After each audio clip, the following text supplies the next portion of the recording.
What is up, people? Hello, and welcome back to the Cup Chasers channel here today. Of course, it's another preview. It's a big one at the weekend. The Arsenal hosting Chelsea in a massive, massive London derby.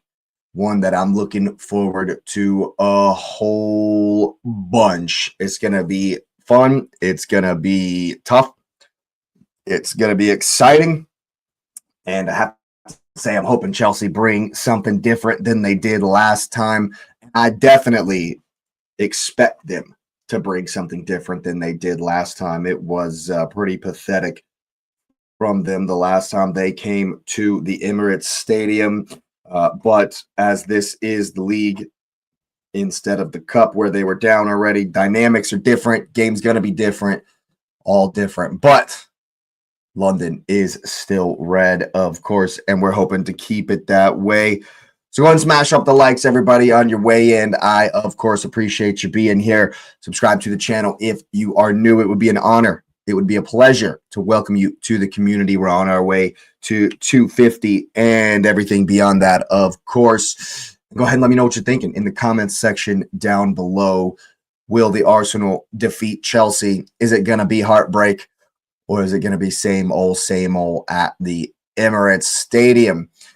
Now, of course, at the time of this recording, don't think Arteta has given his pre-match presser, but I think it's pretty much the same. There's a lot of people out there saying that Saka, because he limped off, was not looking great for his return to this game, but I think that Ben White might be back as well, and I do expect Saka to be okay. And we're not sure about Kai Havertz, really. He's probably going to be back because it's Chelsea, but as far as I can find, none of the news has changed, so I do expect Saka to be there.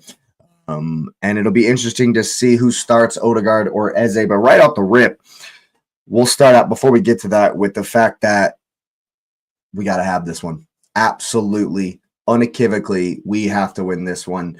Of course, we have to win all of our remaining games to keep the pressure on Manchester City. But this one is massive. I really don't like Chelsea, like at all. Yes, they don't have a great record at the Emirates Stadium, and I'm hoping that that can continue.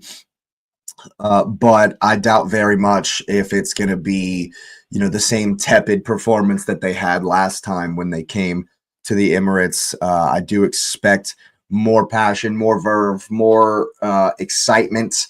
I do expect them to be at it a bit more, far more like the first league game. But just like the game right after that, where we played at Stamford Bridge in the cup in the first leg away, that is what I want to see. That's the performance that I need to see. That's the game that Victor Gyökeres scored in and started on his scoring run. So I definitely need a performance like that one, like the first leg of the Carabao Cup semi-final. And honestly, that for me is the key to this game. We have been able to destroy teams, to absolutely decimate teams when we press really high.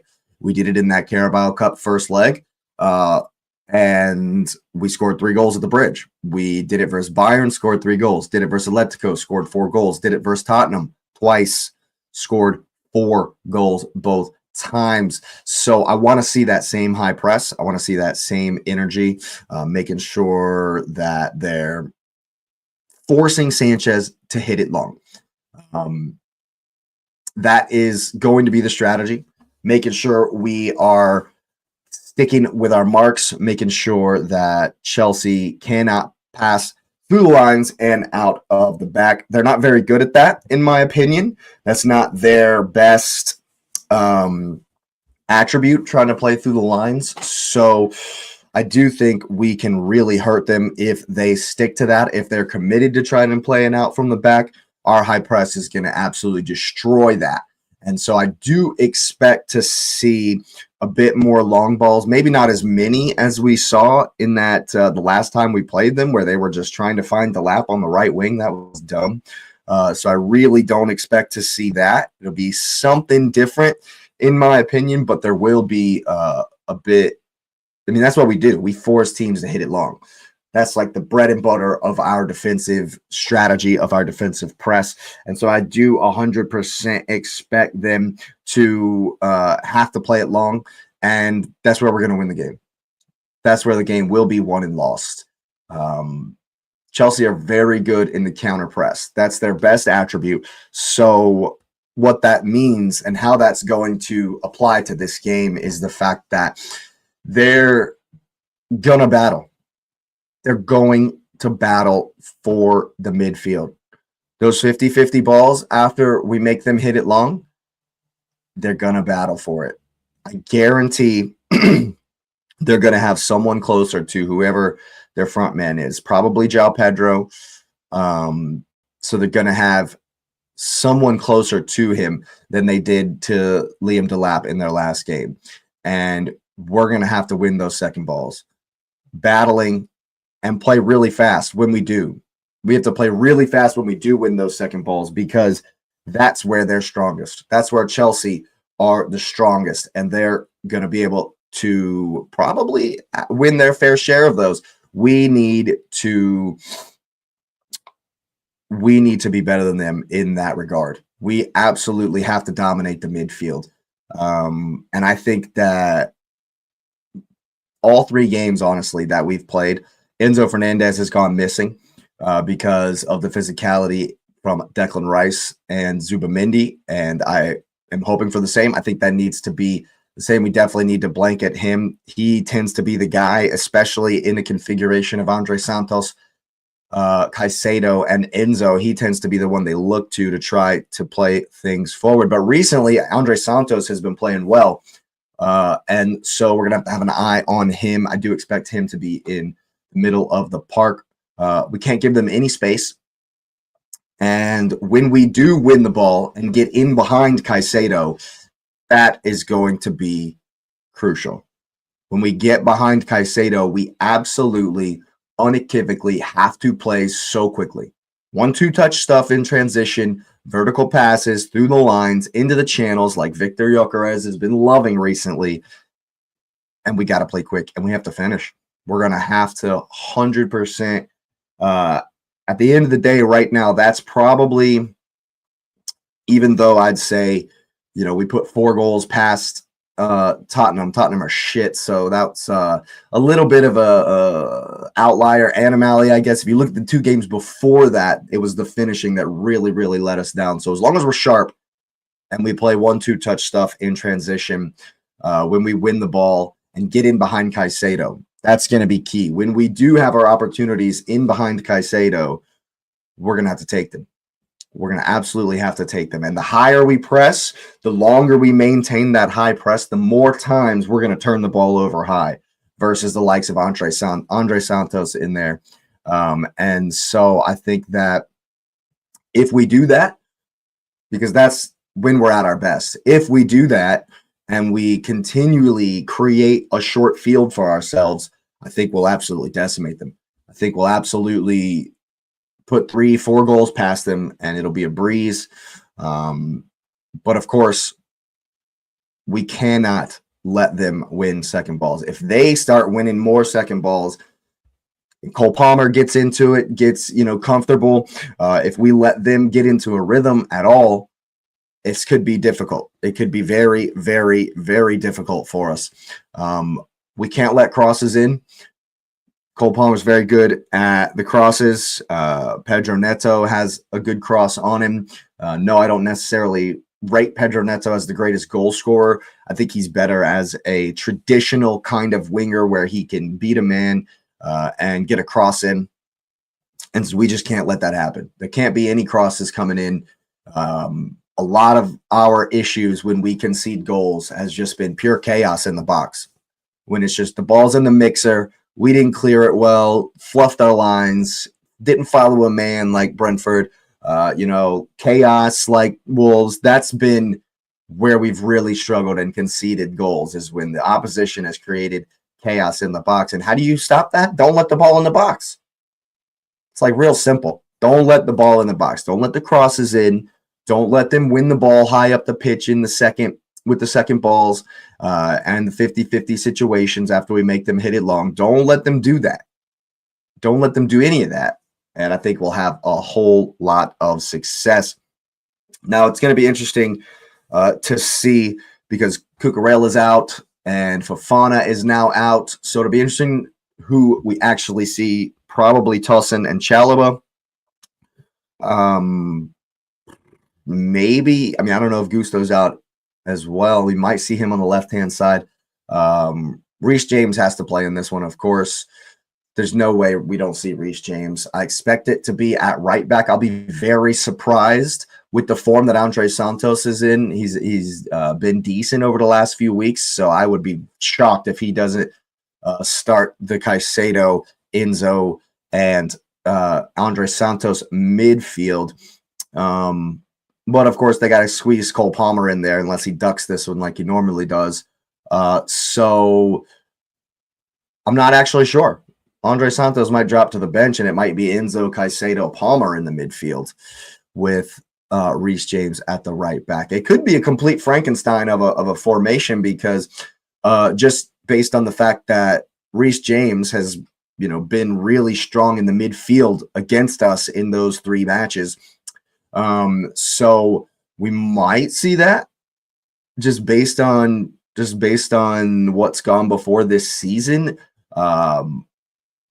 It's not really ever my style to kind of mix and match and square pegs, round holes in massive games. I think comfortability in your positioning is a lot better. And I'm not necessarily talking about Reece James being uncomfortable. I'm talking about the fact that him moving into the midfield will make others uncomfortable in their position as far as who's deputizing at right back, who's going to play on the other side, since Cucurella isn't in this one either, decided, So it'll be very interesting to see their lineup. But regardless, I think we should probably run back what we just played. We should probably do the same lineup we did at Spurs.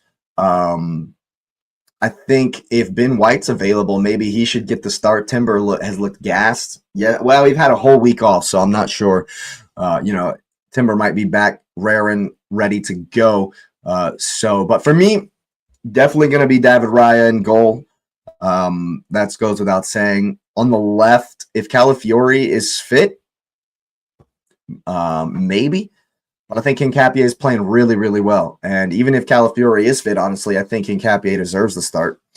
He's certainly locked down the shirt, in my opinion, with the injuries to Calafiori and Miles Lewis-Skelly not really having his best season. I definitely think that left back spot at the moment is Hincapié's to lose. But it'll be interesting to see what we do in the Champions League because he'll be cup tied. He won't be allowed to play because he's on loan from Leverkusen. So we will not be seeing him versus Leverkusen. Of course, the Champions League draw has just come out, and it's absolutely flipping beautiful. By the way, absolutely gorgeous Champions League draw. But that'll, of course, be spoken about at length on this channel for sure. You can expect that probably in the Cup Chasers podcast and beyond. But I think that Hincapié has definitely been our best left back this season, and we will see him versus Chelsea. And then I expect it'll be Rice and Zubimendi, of course, and this is where it'll get interesting. Yeah, I mean, Gabriel and Saliba goes without saying. And on the right back spot, it's a toss-up, actually. Could be Ben White, could be Jurrien Timber. And as far as what I'm hoping to see, doesn't really matter, honestly. I think if Odegaard's going to start, which is a possibility, if Odegaard's going to start, I think that we should play Ben White. Because that old trio of Ben White, Bukayo Saka and Martin Odegaard could get cooking again. You know what I mean? 22-23, that combination was absolutely lethal, deadly. And if we can get that going again, I think there is a good opportunity that that we can go on and get them firing again and have a good into the season, good run in, good form for Ben White would be amazing. But he needs to play himself back into it. Has definitely had some injury issues, so we'll see there. But all in all, I don't think it's that big of a difference whether or not Timber plays or Ben White plays. I think that the directive will be the same. If you looked at the way Timber was overlapping a whole bunch in the Spurs game, I think we're going to see that as well, so that it can help because Saka have the space. I mean, look at what it was doing to the Spurs defense. And yes, it's a different lineup. What's up, Yeeks10? Thanks for being here. I think the score, my heart is telling me it's going to be is 4-0 because we're going to demolish them if we do the right things. But I know that there's going to be nerves. There's always nerves. We'll obviously know what City have done against Leeds. So realistically, it could be a cagey kind of 2-1 for the Arsenal. But I just don't see a world where we're going to have to play really, really poorly and give away a whole lot to them to lose this game. I think that Chelsea are going to have to be absolutely at it, and we're going to have to be really, really poor to drop this one. But because of the nerves, it's a massive title race, and we absolutely have to keep going. And even if Leeds takes something off of City, we'll still have that pressure to extend the lead at the top. So it could be a cagey 2-0, maybe even a 2-1 if we get nervous at the end. I'm very confident in this one. I'm hoping for a good performance, and I think if we do the things that we've been doing, I can see a 3-1 where it gets a little cagey in the end, and then we start, really pushing for it they start pushing for the equalizer, and then we get a third on the break. Definitely could be how this one goes. But honestly, if we do our job in the midfield, and if I think Eze deserves to start over Odegaard, even though I wouldn't mind having Odegaard in there. Obviously, either one is fine with me, but just because of the way Eze played versus Spurs, I think he should start, and we should just kind of continue, keep the continuity going with what we've been doing. And so, that's fine with me. Obviously, it's Rice and Zubimendi in the midfield, and that's where it's going to be won. If Eze does start, I need them to be involved from the first word. From the first whistle, I need him to be very involved. Against Spurs, it took him till his goal to get really involved. It took him till he scored to really get confidence and start feeling it. And so I'm hoping that Arteta will see that and reward that and keep him going in the middle of the park. And if Eze gets involved early, it's lights out. If he gets involved and starts doing his thing early, it's absolutely lights out. And I think we'll do very, very well in this game. But like I say, it's going to come down to how long we sustain the high intensity press. Up 4-1 in the 98th minute, they were still pressing Archie Gray into the corner flag. Now, if we see that kind of a pressing performance, I fully expect to decimate Chelsea. I fully expect to destroy them if we see that kind of solid pressing performance. And my man Victor Gyökeres has his finishing boots on. As far as the left, I mean, we could see Odegaard in the middle and Eze on the left, but we just don't see that very often. So I'm not necessarily expecting that. I would absolutely love it to get all the best players on the field. Eze, Gyökeres, Saka, Rice, Zubi, Odegaard. That is what I've been expecting since Eze came into the team. But Arteta doesn't necessarily like Eze out on the left. And so versus Chelsea. I don't know. Kind of a toss-up between Trossard and Martinelli. Trossard has had a couple of shaky games, hasn't necessarily been at his best, but you never know what Arteta's going to do. Nelly has struggled in front of the goal recently, and so I honestly don't think that really plays a bearing in Arteta's mind when it comes to the left winger position. I don't think it actually matters to him who's like in form, because I would say that neither Trossard nor Martinelli are necessarily in form, and so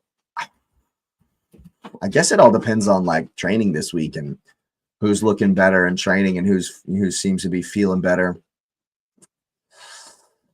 Yeah, it's a toss-up. It's an actual 50-50 toss-up. I have no clue what would be the decider to whether to be Trossard or Martinelli. Personally, I would rather Trossard, I think, in this game. I don't think there's necessarily going to be a whole ton of space for Martinelli to run into. But then again, this is why I don't really know, because we've seen Arteta play Martinelli against low blocks like a lot.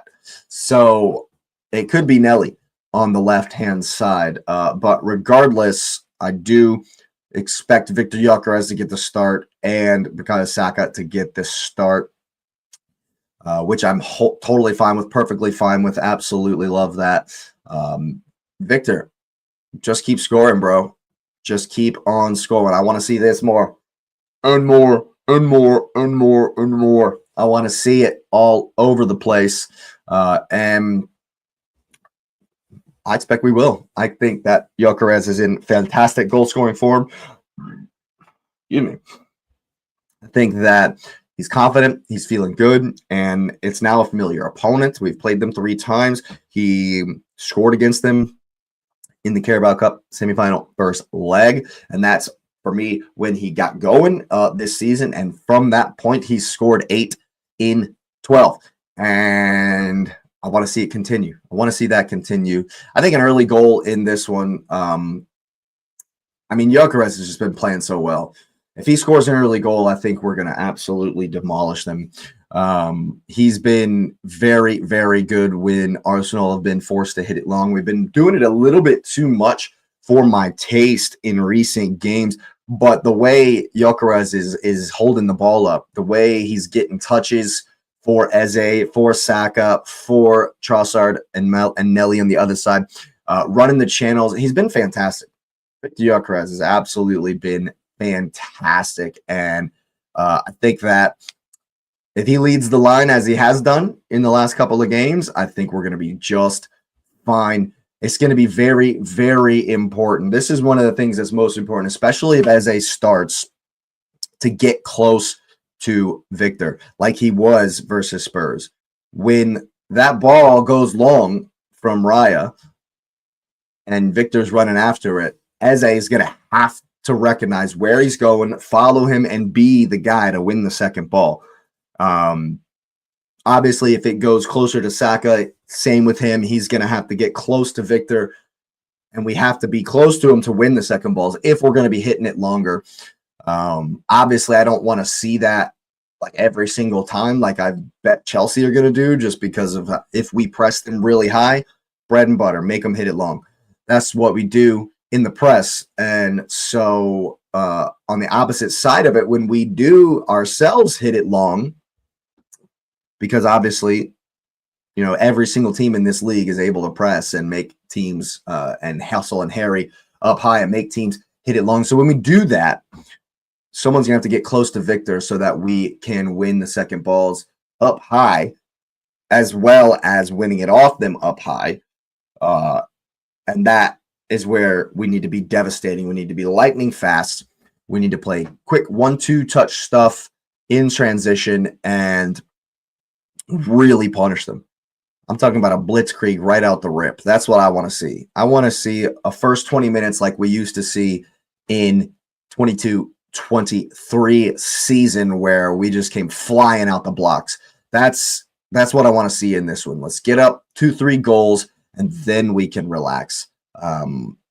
Obviously, we're going to know what every other result is. So Chelsea will obviously know where they stand this match week in the Champions League race, and we will know what Leeds and Man City have done beforehand. So the pressure will 100% be on no matter what happens. There's going to be a lot of pressure in this one for both teams. And so I need a fast start. I need lightning transitions, and we got to have our scoring boots on. And I think if we continue in the same vein, this same confidence that we showed at Tottenham, if we bring it to this game, and the key for me, like I've been saying, is we just got to press really high. If we have that intensity and press high for a long time, we will cause turnovers. We will get opportunities with a short field, and we will win this game. That is 100% what I'm expecting, what I'm hoping to see in this one. And if we do that, we're going to destroy them. I'm not going to say flat out, outright, absolutes like a Sith Lord, we're going to win, 5-0. But if we do the things that I know we're good at, we're capable of doing, if we press them high for a long time in this game, they'll not be able to cope. And we will 100% destroy them.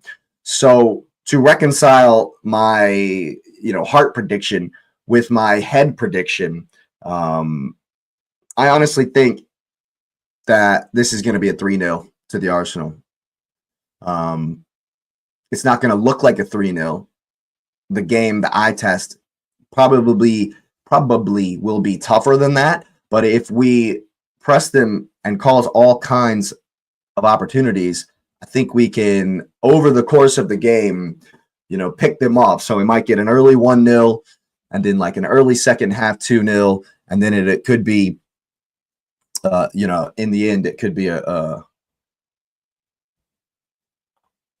a good score for us, a nice 3-0, and that is absolutely what I'm hoping it to be. Well, all right, people, go ahead and smash up the like button for London being red and Arsenal going coming back home, I should say, and getting the points on the board, continuing our title charge. This is the beginning of the run-in. So one more, so only 10 more games, and this is the beginning of that. We have to continue our run, have to continue the momentum. It was an amazing Champions League draw for us this morning, so we're 100% excited as I could be about that. Of course, it was absolutely a fantastic draw, and so the rest of the season's looking great. We just got to get the momentum that we had at Tottenham, and we'll just continue playing in that vein. And I think that we are going to do very, very well this season. I'm absolutely pumped. So go ahead and smash up the likes for North London, for London in general being red. Go ahead and hype it up. If you got any of those points left, I certainly appreciate it.